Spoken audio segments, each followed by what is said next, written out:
Assalamualaikum warahmatullahi wabarakatuh.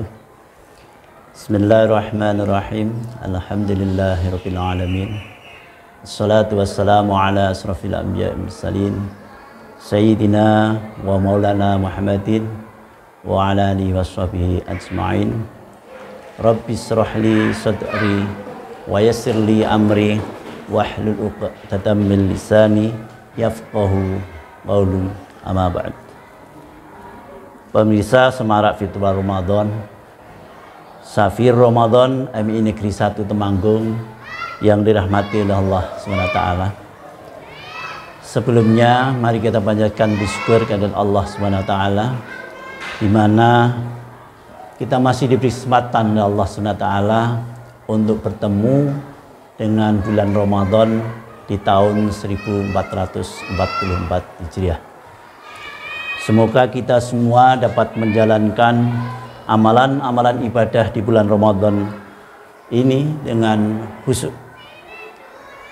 Selawat serta salam kita haturkan kepada kita Nabi Agung Muhammad sallallahu alaihi wasallam beserta kerabat dan keluarganya, pada para sahabatnya. Semoga kita, keluarga kita, saudara-saudara kita, termasuk kelangannya orang-orang yang nanti akan mendapatkan syafaatnya di yaumul akhir. Amin ya rabbal alamin.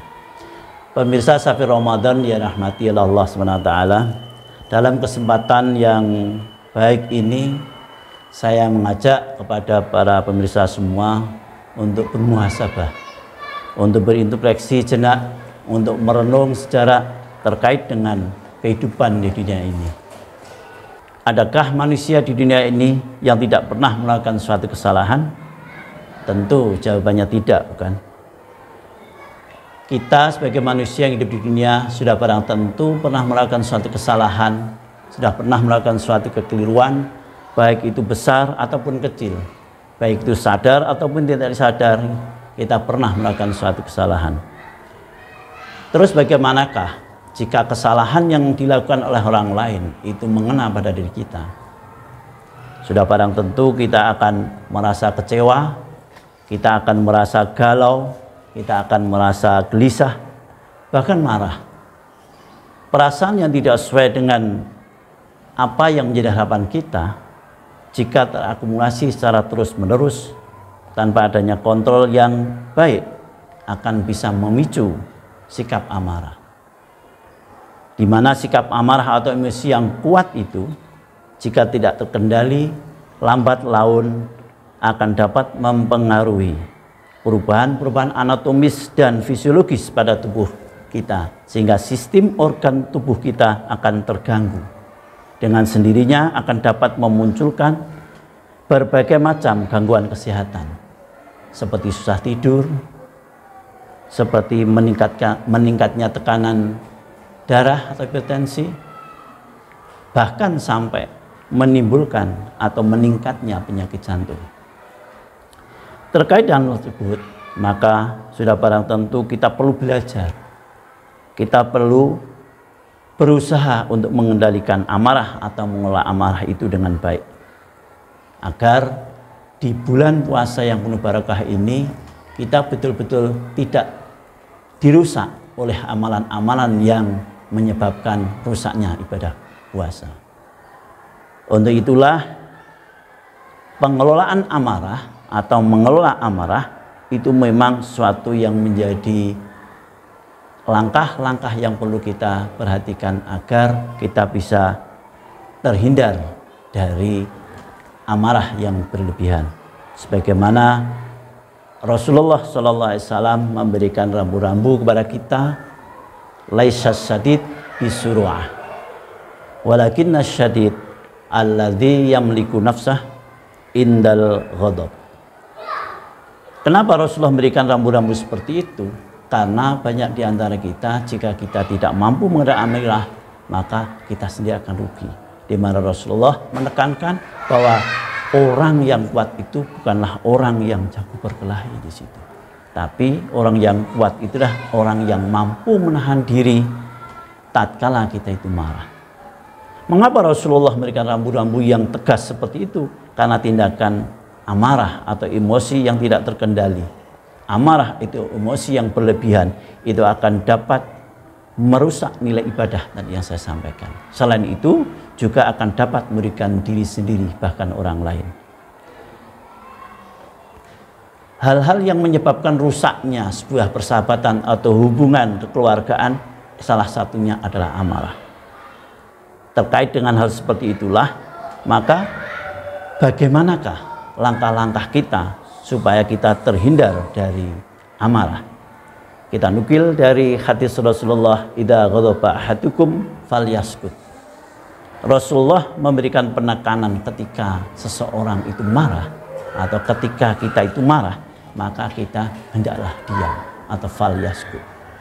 Hal itu dikandung maksud bahwa diamnya orang itu akan menjadikan jalan keluar agar dia bisa berpikir jernih, agar dia mampu menimbang-nimbang langkah apa yang perlu diambil, sehingga tidak akan merusak tatanan yang sudah berjalan dengan baik, tidak akan merusak hubungan yang sudah terjalin dengan baik.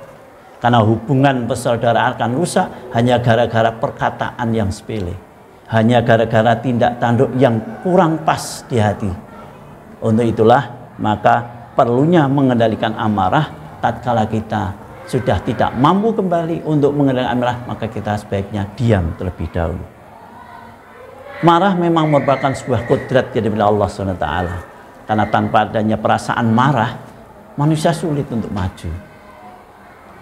Manusia yang mudah puas atas prestasi yang telah dicapainya, itu tidak akan pernah maju.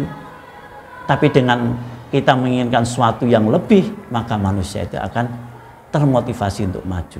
Namun jika pengendalian tidak bagus, akan menyebabkan terjadinya gejolak yang berlebihan yang kita sebut amarah.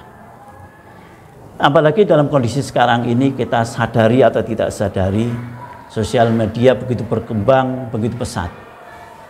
Jika kita lihat banyak permasalahan-permasalahan yang muncul hanya gara-gara kita melihat postingan-postingan saudara-saudara kita, postingan-postingan teman-teman kita, postingan-postingan sahabat-sahabat kita juga, yang menyebabkan kita akan terpicu atau marah.